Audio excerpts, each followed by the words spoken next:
Em outubro de 1943, no estaleiro naval da Filadélfia, um silêncio pesado pairava sobre o cais.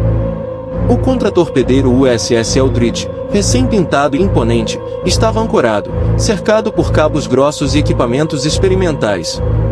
Soldados caminhavam apressados, evitando falar alto, como se cada palavra pudesse ser captada por ouvidos invisíveis. Havia algo diferente naquele dia, algo que mesmo os marinheiros mais endurecidos não sabiam explicar.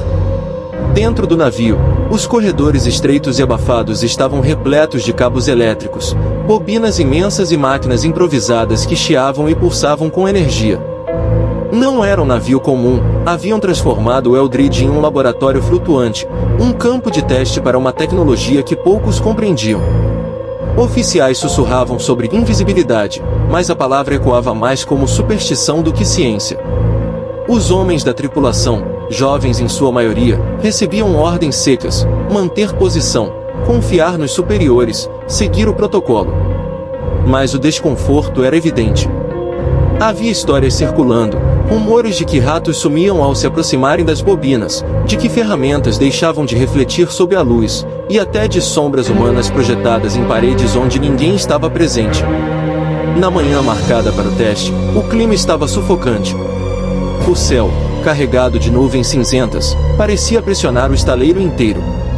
Um grupo de cientistas civis, vestidos de jalecos sujos de graxa e suor, ajustava controles e manivelas, enquanto oficiais observavam em silêncio. O comandante do navio, pálido mas firme, ordenou aos homens que se posicionassem. Ninguém ousou desobedecer. Quando os geradores foram ligados, um zumbido profundo percorreu o Eldridge. As lâmpadas tremeram e uma estranha névoa esverdeada começou a surgir ao redor do casco.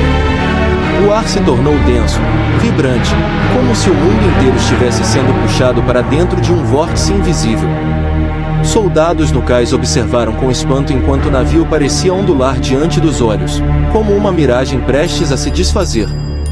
Dentro do Eldridge, o terror começou.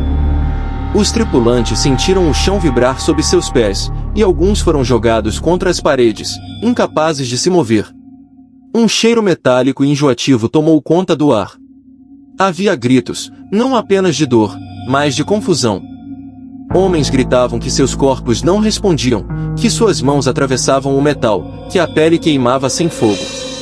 Um marinheiro, desesperado, tentou correr até a escotilha, mas seus braços atravessaram o corrimão como se fosse fumaça, ficando presos dentro dele. Um metal sólido se fechou sobre sua carne, fundindo-se com ossos e músculos. Ele gritou até sua voz se desfazer em um soluço seco. Outros tentaram arrancá-lo dali, mas cada toque resultava em choques elétricos, queimaduras invisíveis que devoravam a carne. O navio desapareceu diante dos olhos dos que assistiam do cais. Primeiro, sumiu sob uma névoa cintilante, depois se apagou como uma sombra que nunca existiu. Onde antes havia ferro e aço, restou apenas água agitada e um silêncio impossível. Os oficiais se entreolharam, sem saber se aquilo era vitória ou desastre. Segundos se tornaram minutos. Minutos se tornaram uma eternidade. Então, com um estalo ensurdecedor, o USS Eldridge reapareceu, ainda envolto em névoa. Mas algo estava errado. Muito errado. Do convés, alguns homens corriam em desespero, mas outros estavam imóveis, congelados em posições grotescas. Um tripulante estava fundido à torre de artilharia, seus olhos arregalados para sempre em pavor, metade do rosto engolida pelo aço. Outro emergia do piso do convés até a cintura, como se tivesse sido engolido pelo navio. Alguns respiravam, agonizando, pedindo ajuda, mas não havia como socorrê-los. Nos corredores internos, a cena era ainda pior. Pedaços de carne e metal se confundiam, como se o navio tivesse devorado seus próprios homens. Alguns ainda gemiam, com os olhos revirados, pedindo pela morte. O ar cheirava a ozônio, ferro queimado e sangue fresco. Aqueles que sobreviveram ao processo não estavam a salvo. Muitos corriam pelo navio, arrancando os cabelos, murmurando palavras desconexas, gritando nomes de pessoas que não estavam ali. Alguns atacavam os companheiros, convencidos de que eram impostores. Outros se jogavam no mar, como se fugir nadando fosse escapar do inferno que se formara a bordo. Os cientistas observavam da margem, pálidos, incapazes de compreender a magnitude do que haviam liberado. O experimento não apenas falhara, havia aberto algo. Uma fenda. Alguns homens contavam, entre soluços e delírios, que haviam visto lugares que não podiam ser descritos. Que durante os minutos em que o Eldridge desapareceu, estavam suspensos em um vazio absoluto, onde o tempo não existia.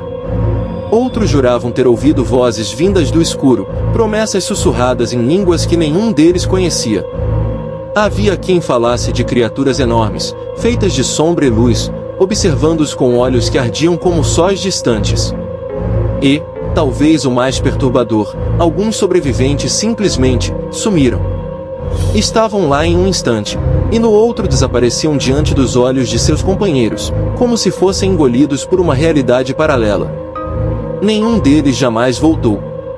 O navio foi rapidamente isolado. Oficiais deram ordens para abafar o ocorrido. Os sobreviventes foram levados para hospitais militares, mas muitos nunca mais recuperaram a sanidade. Alguns não suportaram as vozes que continuavam a ouvir em suas cabeças, terminando os dias em celas acolchoadas ou colocando fim à própria vida.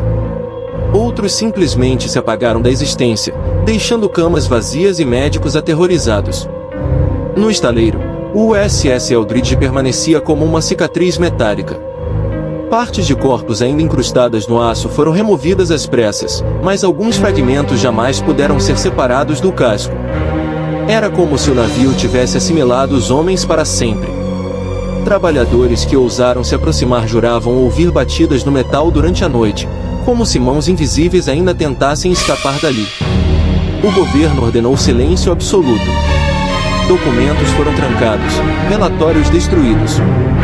Mas os rumores escaparam, correndo de boca em boca entre marinheiros e operários do estaleiro. Falava-se de um navio maldito, que atravessara o tempo e o espaço, e que agora carregava em si as almas dos condenados. Alguns anos depois, homens que estiveram a bordo foram encontrados em cidades distantes, vagando sem rumo. Testemunhas afirmavam que, em certos momentos, seus corpos começavam a tremer e sumir diante dos olhos, reaparecendo minutos depois em outro lugar. Eles choravam, suplicando para que alguém os prendesse, porque diziam estar sendo puxados de volta para o vazio. O Eldridge, por fim, foi retirado discretamente do serviço ativo e transferido em segredo. Mas mesmo em alto mar, os fenômenos não cessaram. Marinheiros que navegavam nele após o experimento relatavam luzes misteriosas surgindo nos corredores, passos sem dono ecoando no convés e sussurros que vinham das paredes. Alguns juravam ver rostos emergindo do casco, olhos desesperados pedindo socorro antes de desaparecerem no ferro sólido. O que começou como um teste para esconder um navio dos olhos inimigos transformou-se em algo muito maior e muito mais sombrio. O Eldridge não havia apenas desaparecido. Ele havia atravessado uma fronteira proibida, um limite que nunca deveria ser tocado. O navio era agora uma ponte maldita entre mundos, e seus homens, mártires de uma ciência que ousou desafiar o que estava além da compreensão humana. Até hoje, ninguém sabe ao certo o que o USS Eldridge viu naquele vazio. Mas há quem diga que algo o viu de volta, e que desde então, o navio nunca mais esteve sozinho. Agora se inscreva no canal e deixe o gostei se não vou atrás de tu, cabra.